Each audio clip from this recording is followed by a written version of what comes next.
You're listening to the King of the Fourth podcast, offering in-depth analysis on all things Boston Celtics, with your hosts, Jim and Mike Quigley.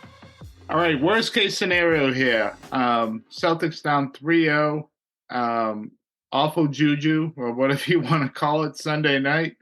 The energy shifted in the absolute wrong direction, as using the Jaylen Brown's phase, and the Celtics got blown out in Miami in a must-win game to try to keep their season on track.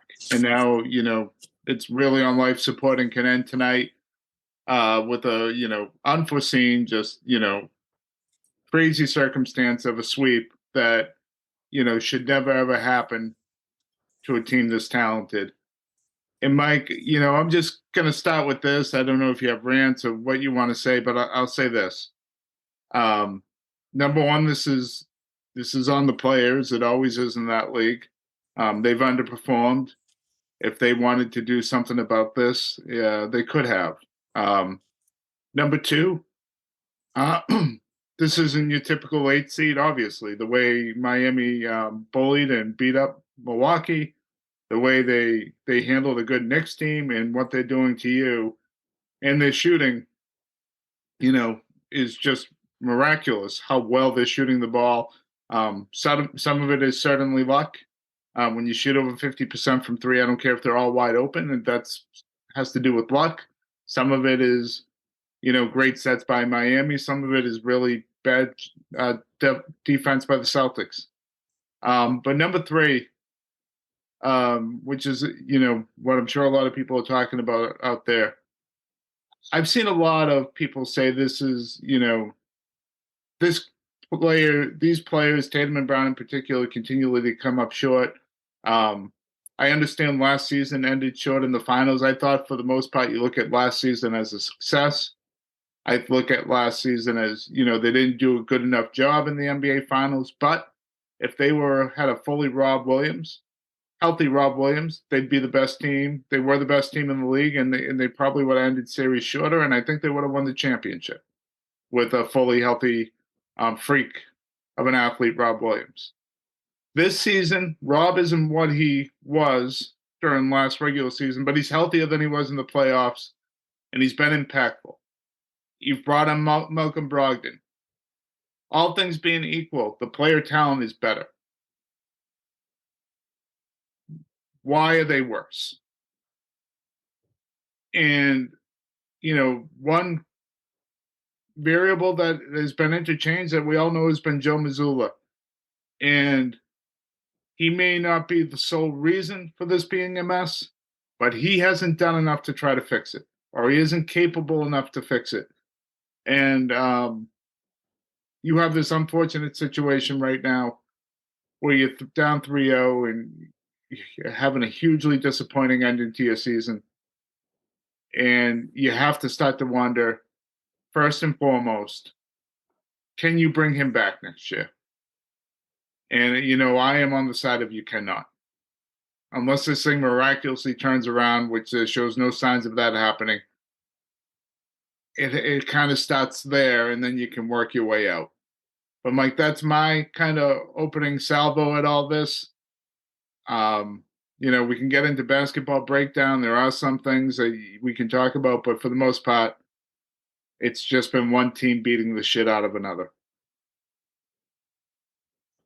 The Heat play hard all game. The Heat play hard on defense. The Heat pay attention to detail on offense and try to find the open man. They move the ball. The Heat execute at the end of games. The Heat star players show up in the fourth quarter. And that's why you're down 3-0. The Celtics don't play hard all game. They go through mental lapses where they don't move the ball. They don't trust each other. Jaylen Brown forces up shots with 3 or 4 guys on him and people wide open. Oh, he's been terrible. Jason Tatum has 30 points through 3 quarters and then doesn't shoot the ball at all in the fourth quarter. Peyton Pritchard has more fourth quarter points in this series than Jason Tatum does. The coaches on the Celtics don't adjust, and when something's working, they go away from it. While on the other side, the Heat coaches, they call a timeout before the run starts. Yeah. They adjust on the fly. They try the next player off the bench.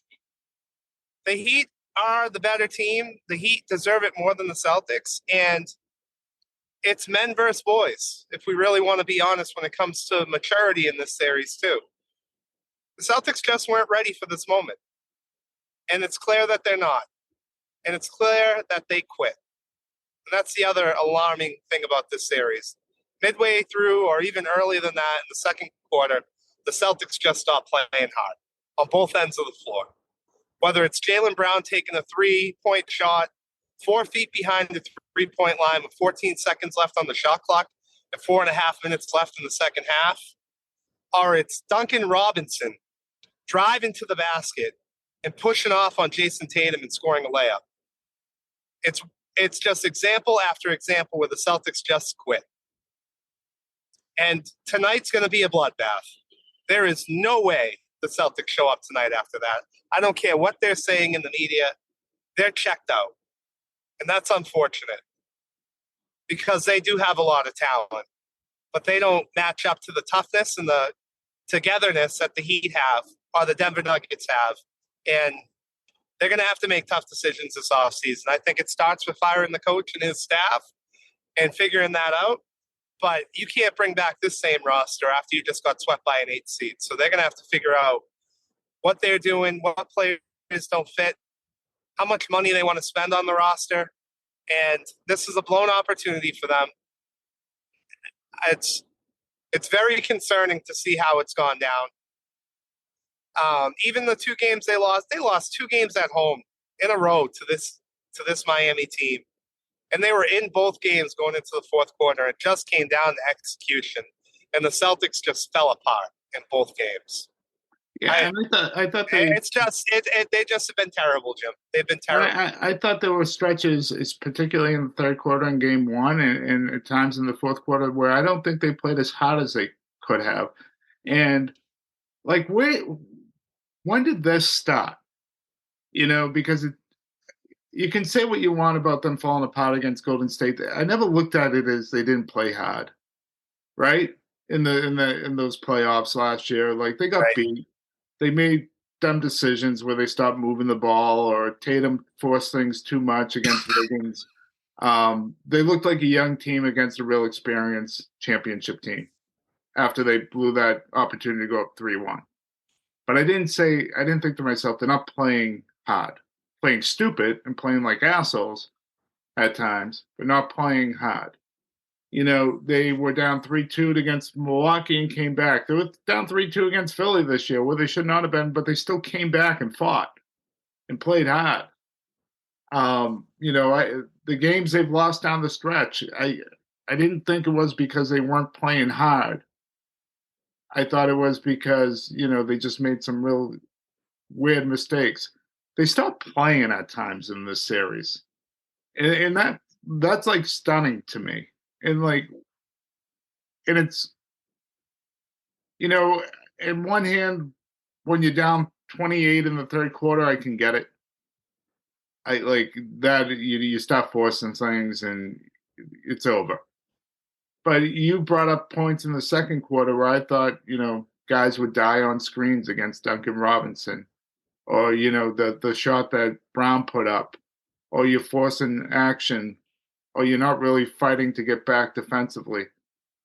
Those things, are physical and mental effort plays where either the Heat just took it from them, or there's something else going on. And that's the part that's so stunning to me. Like, I would love to see them go down with the fight tonight, or, win and go down with the fight in game 5. Like, I want to see some fight. I've seen some people say it's better they just get blown out and end this. Like, is that really what you want to see? Like, I want to see the basketball team I root for actually fight for their lives. But I just don't know if we're going to see that tonight. And that's the stunning part to me, Mike. I know there's a conversation going on in, the sports media around here that this is always who they've been. That's not true. It's not true. They've had bad moments at the end of games. They've had their struggles, but they've won a shitload of playoff games, and they've had a fight for their lives before, and they've done it.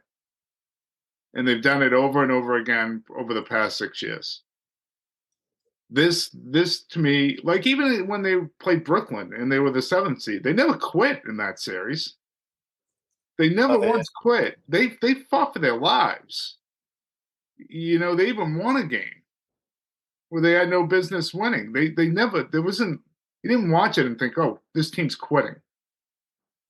And so, like, do they just not believe? Are they seeing that they're so outmatched coaching wise and the coaches are late to adjust? I don't know, Mike,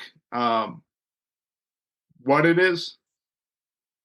Is there, a mutiny happening where they're so unhappy? Everyone goes back to the bubble when there was a fight in the locker room. Again, they didn't quit in that Miami series. They got disjointed. They didn't play as well. They looked immature, but they never quit. The only other time I could say they quit was the Kyrie, one foot out the door. And that was really just Kyrie. This to me, it's just hard to believe. And so, I mean, I don't know. The only similarities I see to past years are the fourth quarters in games 1 and 2 in this series where they fell apart. And of course, that's frustration, though. That's not. And that is frustration for me with that continuing to happen. But I think throughout this season, though, we've seen them not play hard quite a bit. And even in the playoffs prior to this series, and I thought Malcolm Brogdon did a good job bringing it up, they didn't play hard every night against Atlanta. They didn't play hard every night against Philly, and that's what dug them in that hole. Game 1 against Philly, they didn't show up. Yeah. Game 5 against Philly, that second half of that game, they weren't playing hard. The first half, they were in it, and then they quit in the second half. And they started settling for bad shots and giving up easy shots.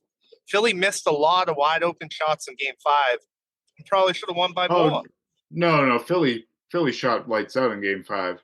But yeah. Well, they had a lot of wide open looks. Maybe this is a trend, though, Mike. Maybe it is maybe you just hit on it. Maybe they had just, and I think this might be it. Maybe they have been built to play one way this year.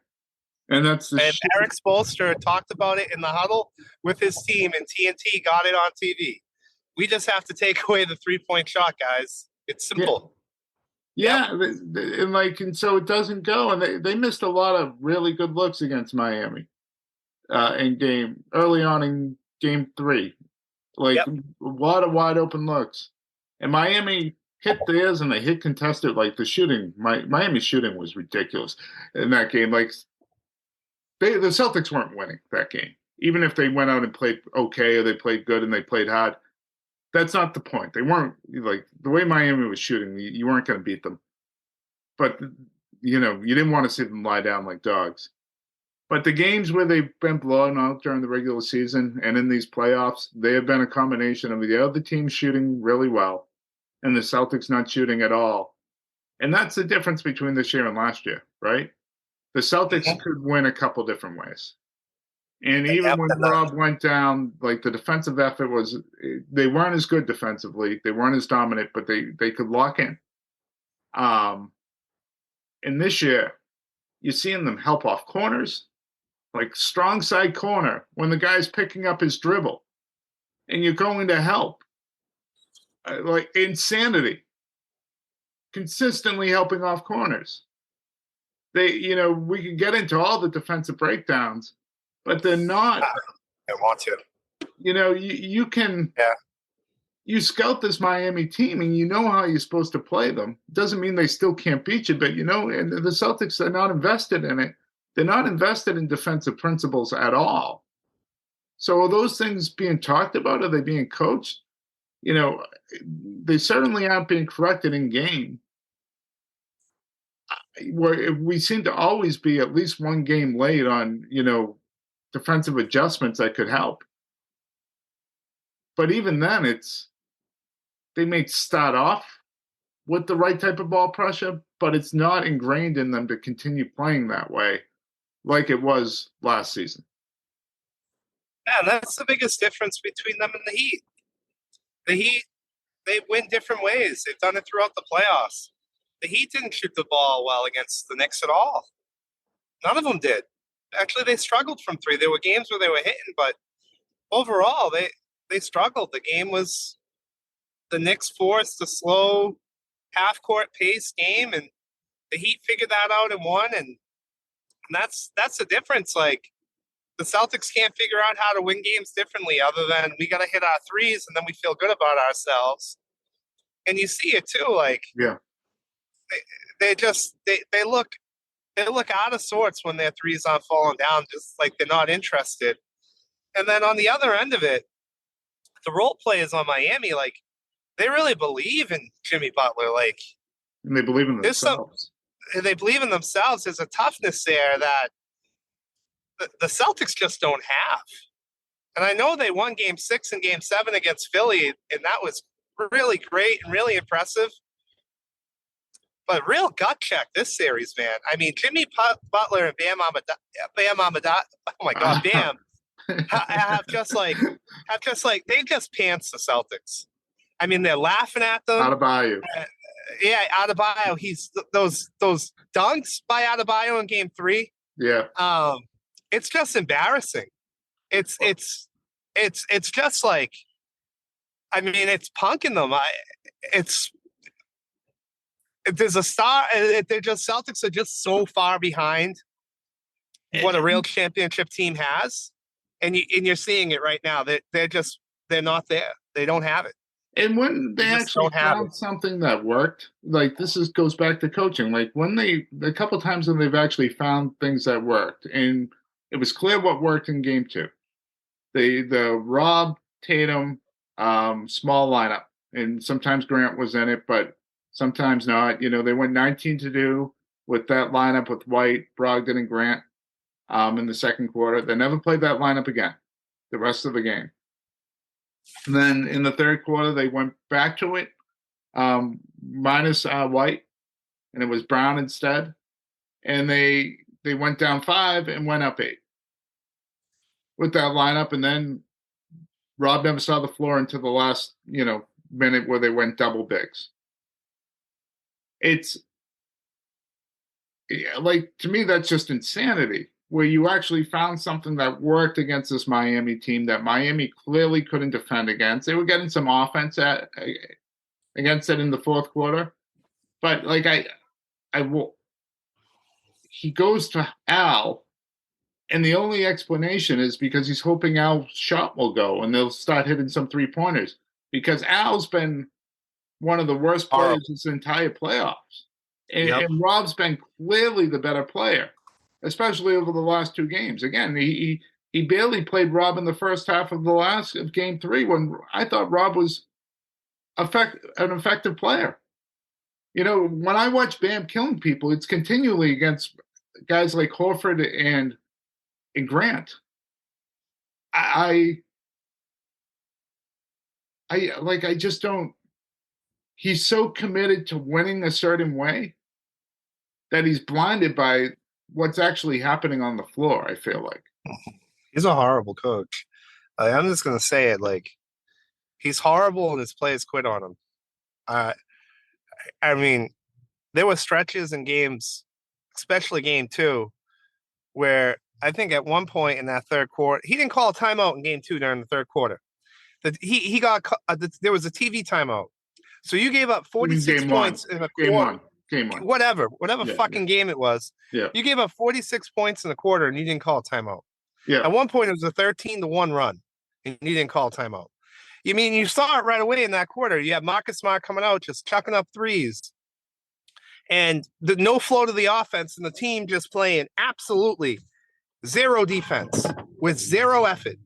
And you do nothing. You just stood by and watched. Like, right there and then, to me, that was it. Like, he needs to, like, he's got to go. They can find somebody better. Like there's so many guys out there, whether it's Doc Rivers, Frank Vogel, Budenholzer, Monty Williams, whatever. I'll take any one of these guys at this point because Missoula just has no feel for what's going on. And I don't care that they extended him. He's got to go. You start there.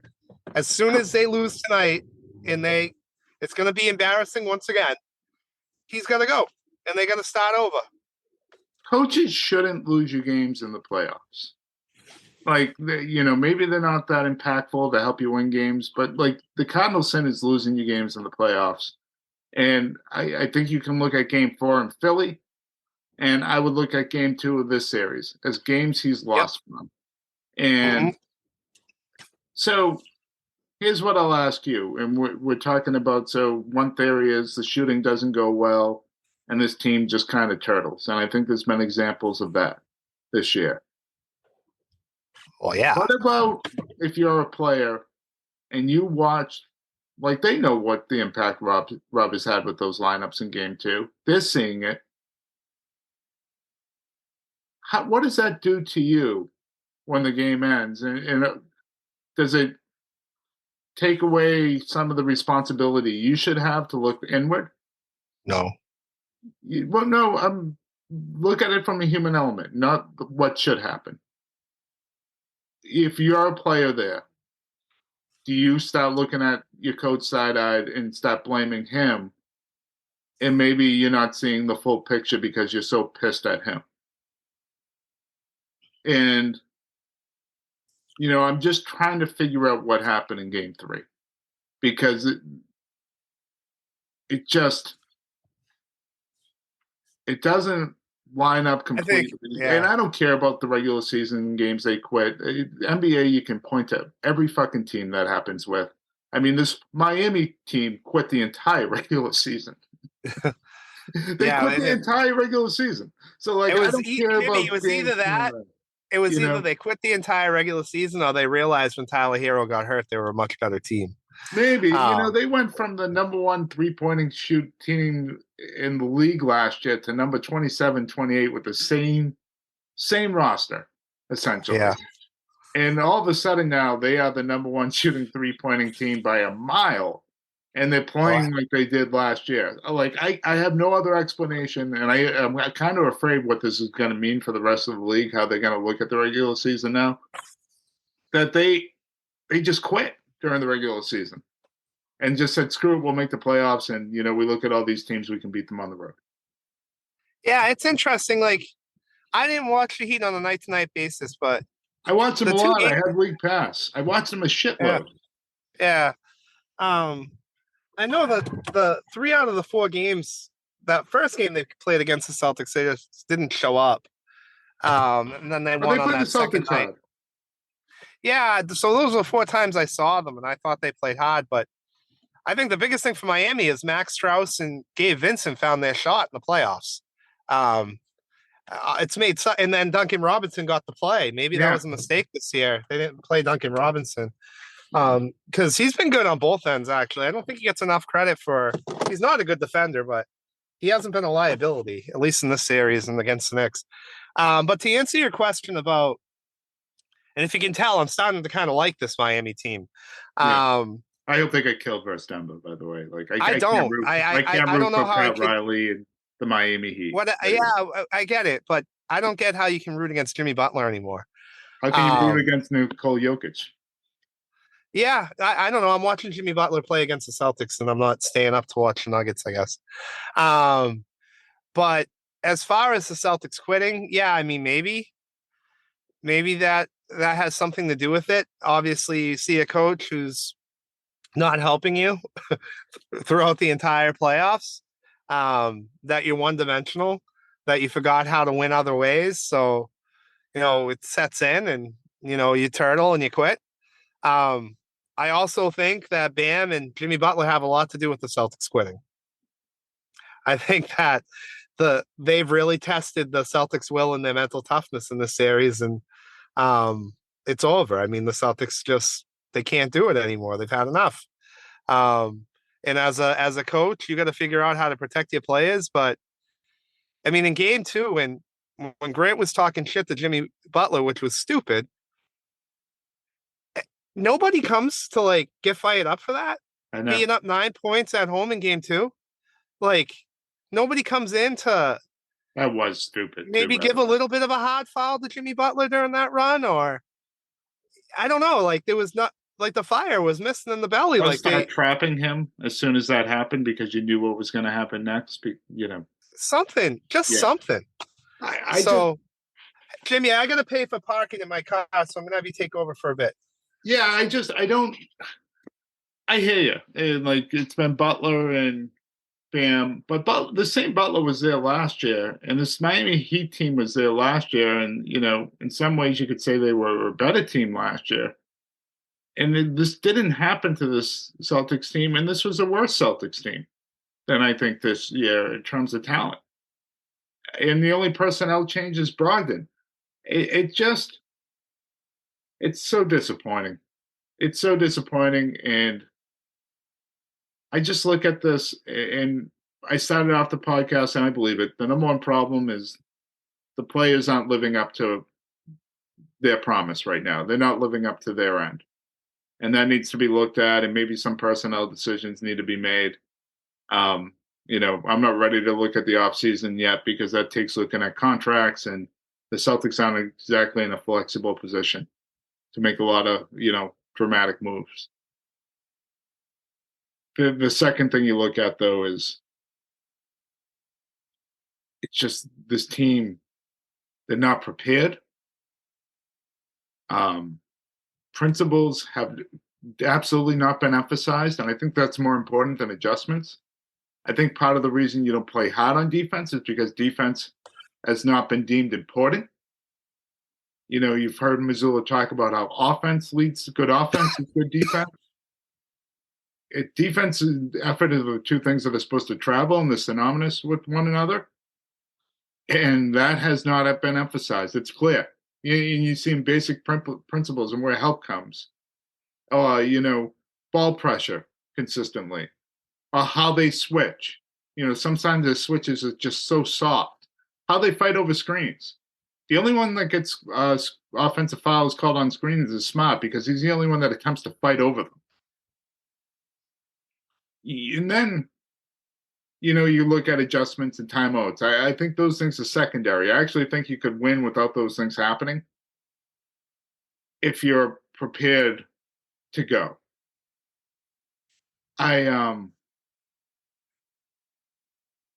It's in the one name we haven't brought up in this podcast, and I'll end with this, Mike. We're going to point to Missoula, and certainly correctly so, but he was put in this position by Brad Stevens. Brad Stevens is the one that chose him after Ime left. Brad Stevens is the one that did not staff this coaching staff up with any veteran assistance whatsoever. Brad Stevens is the one who decided not to look outside the organization to try to bring in someone in, a steady hand that could lead this team, a veteran coach that's been through the battles, which I think after when Ime left is exactly what they needed. Someone that could take on a team that didn't have an offseason. You know, we saw the idea that it was too late in the game. You know, Quinn Snyder took over the Hawks in March, and they changed the way they played and played harder. And you saw that versus Celtics. So the idea that that couldn't have been done in October is crazy. As good a job as Brad has done building this roster and deserves credit for. And I know the Ime situation wasn't his fault. That's the fault of Ime. Ime let down this team. They let down this organization in a big way. But they handed the keys to a guy that isn't ready. If they do fire him, they've hurt his prospects of ever becoming a coach again because this is going to be on his resume now. So him building and learning under veterans to help him along the way is really going to be impacted by putting him in this position. And I know no one really cares how this works out for Missoula, but that's part of the story too. And I think when the obituary to the Celtics season is written, I think Brad Stevens needs to be prominently mentioned and his failure of handling the situation correctly. Not bringing in a veteran head coach or not bringing in any type of veteran assistance other than Damon Stoudemire. Hell, you could have hired Damon Stoudemire, a guy that's been around the league forever, who's been an assistant for a long time, who's been through these battles, who the players clearly respected. But instead, you decided to go with a guy who is not ready. There's a team has appeared to have quit on. And an opportunity to win a championship that was right out in front of you with no great team in the league gone. And so last year I felt disappointment because they were so close. But at the end of the day, you lost to a real worthy opponent in the Warriors. Maybe you were more talented, but they were better. This year, it's worse than that. It's worse than that because you were clearly the most talented team. Every statistical category to end the regular season said it should have been you. Seeing you on the floor, the talent that you have, it should be you. And you're going to come up short. And the door isn't closed on Tatum and Brown, but there's no guarantees. And there's no guarantee another opportunity like this will ever come around again. And that's where they are now. And, can it be fixed by a veteran head coach? No, things can improve. It doesn't mean you win a championship. And it doesn't mean you'll ever see this chance again. So, Mike, I don't know if you're back, but yeah, I'm back, and I think that's a good way to end it. And just to say that we'll have to reconvene after this is over to talk about this window for Tatum and Brown, because I think it's fair to ask the question if they have what it takes to do it, and if you need to move on from this roster construction that you have, whether it's breaking up the two of them or obviously moving some other guys. But yeah, it is a disappointing end to the season, and I didn't think that they were going to be uncompetitive going into the Heat series. I thought they were the favorite, but it's clear as day that they don't have the best team. They may have the most talent, but as a team, they're just not ready. And also that their stars were not ready for this series in this moment this year. And the coach isn't good enough. So there's a lot of problems that make them not a championship team. They don't play hard enough. You see how hard Miami plays. That's how hard you have to play in the playoffs. And maybe they'll learn for next year. But as far as this year goes, it's a shitty ending. And I'm going to predict that it's going to end very ugly tonight. So we'll do another pod next week, Jim. I hope everybody has a good rest of the week. Thanks for listening.